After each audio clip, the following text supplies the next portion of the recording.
Hello दोस्तों, कैसे हैं आप लोग? ठीक हैं। आज की वीडियो के अंदर हम रजिस्ट्रेशन एक्ट 1908 के बारे में बात करेंगे और उसका जो पहला टॉपिक है वो ये है कि ऐसे कौन से डॉक्यूमेंट्स हैं जिनकी रजिस्ट्रेशन कंपलसरी होती है, यानी उनकी रजिस्ट्रेशन आपको ज़रूर करवानी होती है। अगर नहीं करवाएंगे तो फिर वो जो है ना काम गैर कानूनी होगा और फिर आपके लिए कुछ प्रॉब्लम्स क्रिएट होंगी। सबसे पहले अगर हम इंट्रोडक्शन की बात करें तो देखें ये जो लॉ है ना, रजिस्ट्रेशन एक्ट 1908, इसके नाम से ही पता चलता है कि ये रजिस्ट्रेशन की बात करता है और ख़ुसूसन वो प्रॉपर्टी जो इमूवेबल प्रॉपर्टी है, ऐसी प्रॉपर्टी जो मूव नहीं हो सकती, मतलब घर, कोई प्लॉट, कोई प्लाजा, इस तरह की चीज़ जो है ना उसकी जो रजिस्ट्रेशन आपने किस तरह करवानी होती है वो सारा का सारा प्रोसेस इस कानून के अंदर दर्ज है, लिखा हुआ है। मिसाल के तौर पे आपने किसी से घर लिया, ठीक है, अब आप उसकी रजिस्ट्रेशन करवाना चाहते हैं ताकि लोगों को पता चले, ताकि किसी काम आपको यानी कि वो चीज़ का डॉक्यूमेंट काम आए तो आप उसकी एक रजिस्ट्रेशन करवाते हैं। तो वो रजिस्ट्रेशन कैसे होती है वो सारा का सारा प्रोसेस इस कानून के अंदर दर्ज है। सो इस वीडियो के अंदर तो हम सिर्फ ये देखेंगे कि ऐसे कौन से डॉक्यूमेंट्स हैं जिनकी रजिस्ट्रेशन कंपलसरी होती है, यानी हमें कहा गया है कि भाई ये जो डॉक्यूमेंट्स हैं ना इनकी आपने रजिस्ट्रेशन ज़रूर करवानी है, अदरवाइज़ फिर आपके लिए प्रॉब्लम क्रिएट हो जाएगा। तो उससे पहले कि मैं आपको वो डॉक्यूमेंट्स बताऊं, सबसे पहले तो हम ये देखते हैं कि इस लॉ के अंदर एक लफ्ज़ इस्तेमाल होता है इंस्ट्रूमेंट, वो बार बार आपके सामने आएगा। सो ये इंस्ट्रूमेंट का मतलब क्या है?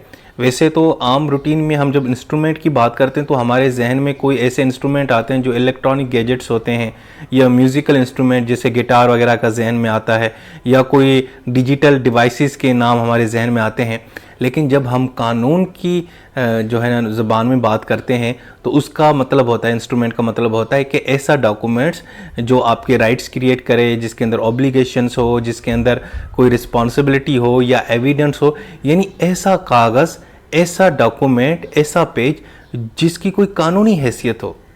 मिसाल के तौर पर एक कागज़ है, उसके ऊपर आप दो लोगों ने आपस में कॉन्ट्रैक्ट किया है, एक दूसरे के साइन लिए हैं और एक दूसरे से वादा किया है कि हम ये काम करेंगे, ठीक है। अब वो डॉक्यूमेंट क्या कहलाएगा? इंस्ट्रूमेंट कहलाएगा। इसी तरीके से अगर आपने किसी से कोई रसीद ली है, किसी को पेमेंट की थी, उसने रसीद बना के आपको लिख के दिया कि जी हाँ जी आपने मुझे जो है ना वो पेमेंट दी है, और उसके ऊपर वो स्टैंप लगाता है, सिग्नेचर करता है, आपके सिग्नेचर होते हैं, उसके सिग्नेचर होते हैं, तो अब उस डॉक्यूमेंट को हम क्या बोलेंगे? इंस्ट्रूमेंट बोलेंगे। सो इंस्ट्रूमेंट का मतलब ऐसा डॉक्यूमेंट जिसकी कोई कानूनी हैसियत हो, ठीक है जी। अब आते हैं अपने टॉपिक के ऊपर। तो जी देखेंगे ऐसे कौन से डॉक्यूमेंट्स हैं जिसकी रजिस्ट्रेशन बहुत ही कंपलसरी होती है। ये सारी चीज़ें लिखी हुई हैं सेक्शन 17 के अंदर। सेक्शन 17 रजिस्ट्रेशन एक्ट 1908 के अंदर लिखा हुआ है कि उन्होंने एक लिस्ट प्रोवाइड की हमें कि ऐसे कौन से डॉक्यूमेंट्स हैं जिनकी रजिस्ट्रेशन कंपलसरी होती है। अच्छा, यहाँ पे एक चीज़ मैं यह बताऊं कि अगर आप उन डॉक्यूमेंट्स की रजिस्ट्रेशन नहीं कराते तो उनकी फिर कोई हैसियत नहीं रहती, मतलब आप उनको कहीं सबूत के तौर पे पेश नहीं कर सकते। मिसाल के तौर पे आपने किसी से घर लिया लेकिन उसकी रजिस्ट्रेशन बहुत ज़रूरी थी, आपने रजिस्ट्रेशन नहीं करवाई, अब आपका कोई मुकदमा अदालत में चल रहा है तो आप जाके वो डॉक्यूमेंट दिखाएंगे, आपके पास कोई रजिस्ट्रेशन नहीं होगी तो उसकी कोई हैसियत ही नहीं होगी, आपने रजिस्ट्रेशन नहीं करवाई। सो भाई रजिस्ट्रेशन करवाना बहुत ज़रूरी होता है, नहीं तो उस डॉक्यूमेंट की कोई एविडेंस ही उस एज एविडेंस उसकी कोई हैसियत नहीं होती। अब हम शुरू करते हैं कि जनाब कौन से डॉक्यूमेंट्स हैं जिनकी रजिस्ट्रेशन बहुत कंपलसरी होती है। सबसे पहला जो डॉक्यूमेंट होता है वो होता है गिफ्ट वाला, गिफ्ट ऑफ इमूवेबल प्रॉपर्टी।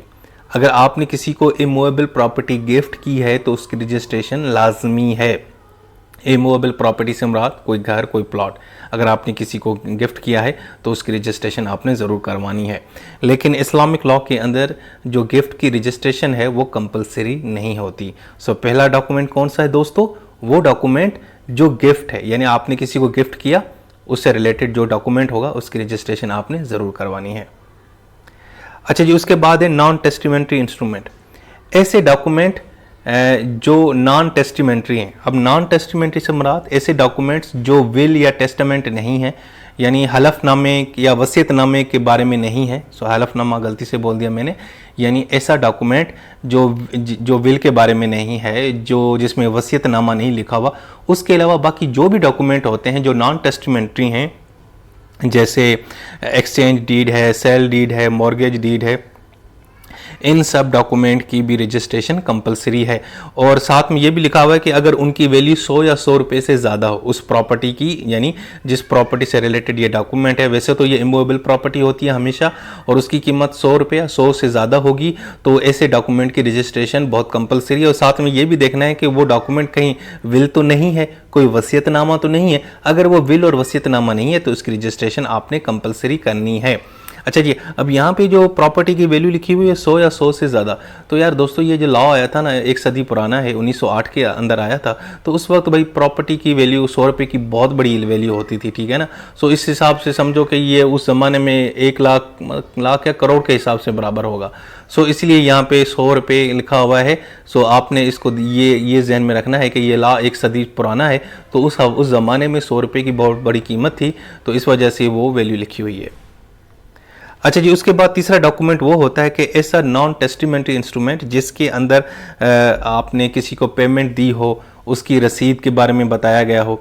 मिसाल के तौर पे आपने क्या किया, किसी को कोई प्रॉपर्टी दी और बदले में आपने उसको पैसे दिए और उसने आपको एक रसीद बना के दी। अब वो जो रसीद है ना, वो एक इंस्ट्रूमेंट है, वो रिकग्नाइज करता है कि यार इस बंदे ने मुझे पेमेंट दी है, ये रिकग्नाइज करता है कि इस बंदे ने मेरे से ये घर लिया है। सो ऐसा डॉक्यूमेंट जो पेमेंट के बारे में हो, जो रसीद के बारे में हो और वो ऐसी प्रॉपर्टी से जुड़ा हो जिसकी कीमत 100 या 100 से ज़्यादा हो, सो उसकी भी रजिस्ट्रेशन कंपलसरी होती है, ठीक है। सो वैसे भी हम आमतौर पे जब किसी से कोई प्रॉपर्टी लेन देन करते हैं या सेल करते हैं तो हम अक्सर जो है ना, जारी बात है, पेमेंट करते हैं तो पेमेंट की एक रसीद बनती है। सो अगर ऐसी पेमेंट जो है, जो ऐसा डॉक्यूमेंट जिसके अंदर पेमेंट का जिक्र हो, आपको एज ए रसीद हो, तो उसकी रजिस्ट्रेशन भी कंपलसरी होती है।